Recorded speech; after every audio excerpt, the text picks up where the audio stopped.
Bismillahirrahmanirrahim. Assalamualaikum warahmatullahi wabarakatuh. Hamdan wa syukran lillah, salatan wa salaman ala rasulillah wa ala alihi wa sahbihi wa mawala. Amma ba'du. Setinggi puji, sedalam syukur hanya kepada Allah Azizul Ghafur. Dengan alhamdulillah kita bertutur sebagai tanda hamba bersyukur. Salawat dan salam limpah bertabur kepada Muhammad, Nabi yang masyhur. Allahumma salli ala Muhammad wa ala ali Muhammad, Nabi penghulu segala umat, pembawa rahmat di dunia dan akhirat. Hadirin wal hadirat rahimakumullah. Pada kesempatan kali ini, saya akan menyampaikan pidato singkat yang berjudul Keutamaan Menuntut Ilmu. Islam adalah agama yang sangat menjunjung tinggi ilmu pengetahuan. Dalam Al-Quran, wahyu pertama yang diturunkan kepada Nabi Muhammad SAW adalah perintah membaca. Sebagaimana firman Allah dalam surah Al-Alaq ayat 1-5 yang berbunyi, Bismillahirrahmanirrahim. Iqra' bismi rabbikal ladzi khalaq. Bacalah dengan menyebut nama Tuhanmu yang menciptakan. Khalaqal insana min 'alaq. Dia telah menciptakan manusia dari segumpal darah. Iqra' wa rabbukal akram. Bacalah, dan Tuhanmu lah yang maha pemurah. Alladzi 'allama bil qalam. Yang mengajar manusia dengan perantara kalam. 'Allamal insana ma lam ya'lam. Dia mengajarkan kepada manusia apa yang tidak diketahui. Ayat ini menunjukkan betapa pentingnya ilmu. Bahkan wahyu pertama bukan perintah salat, zakat ataupun puasa, tetapi membaca dan belajar. Hadirin wal hadirah rahimakumullah. Rasulullah SAW juga menegaskan dalam sebuah hadis yang diriwayatkan oleh Imam Muslim, barang siapa yang menempuh suatu jalan untuk mencari ilmu, maka Allah akan memudahkan jalan baginya menuju surga. Hadis riwayat Muslim. Betapa mulianya kedudukan orang yang menuntut ilmu, tidak hanya di dunia, tetapi juga di akhirat. Dengan ilmu, seseorang bisa membedakan mana yang benar dan mana yang salah. Dengan ilmu, seseorang akan menjadi lebih mudah untuk menjalankan perintah Allah dan menjauhi larangannya. Hadirin wal hadirah rahimakumullah. Ilmu adalah cahaya yang menerangi kehidupan.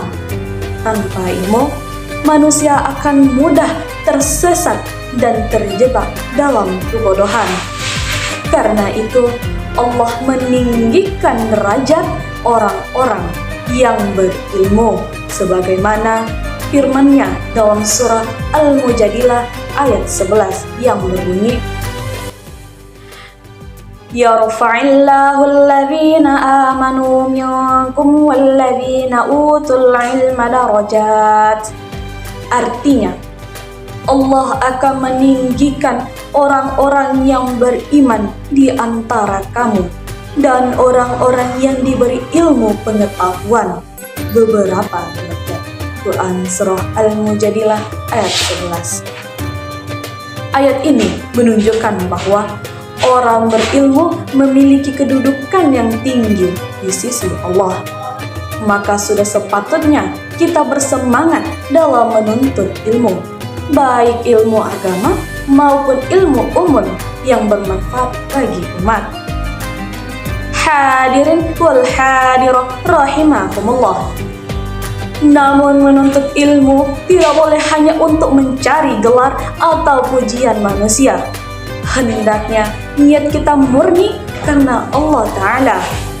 Rasulullah SAW bersabda, barang siapa menuntut ilmu untuk menandingi ulama, untuk mendebat orang bodoh, atau agar mendapat perhatian manusia, maka Allah akan memasukkannya ke neraka.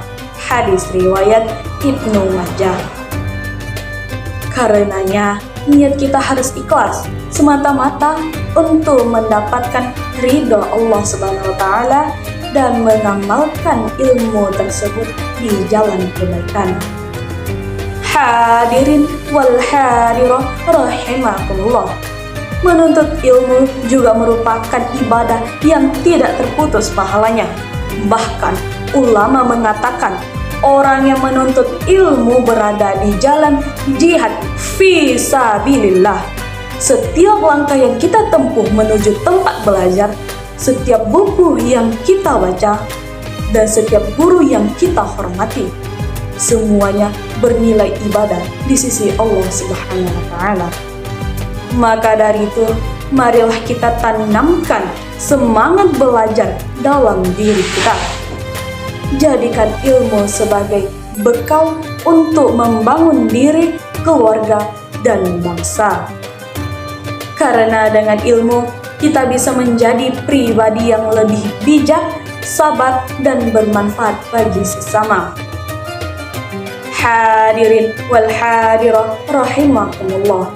Semoga Allah senantiasa memberikan kita keikhlasan dalam menuntut ilmu, memudahkan langkah kita dalam mencari pengetahuan, dan menjadikan ilmu yang kita pelajari sebagai amal jariah yang terus mengalir pahalanya. Rasulullah SAW bersabda, apabila manusia meninggal dunia, maka terputuslah amalnya kecuali 3 hal. Yang pertama, sedekah jariah. Yang kedua, ilmu yang bermanfaat. Dan yang ketiga, doa anak soleh yang mendoakan kedua orang tuanya. Hadis riwayat Muslim. Semoga kita termasuk orang-orang yang mendapatkan pahala dari ilmu yang bermanfaat. Baiklah, cukup sekian pidato singkat dari saya. Kurang dan lebih, dan jika ada kata yang salah, mohon dimaafkan. Wabillahi taufiq wal hidayah. Wassalamualaikum warahmatullahi wabarakatuh.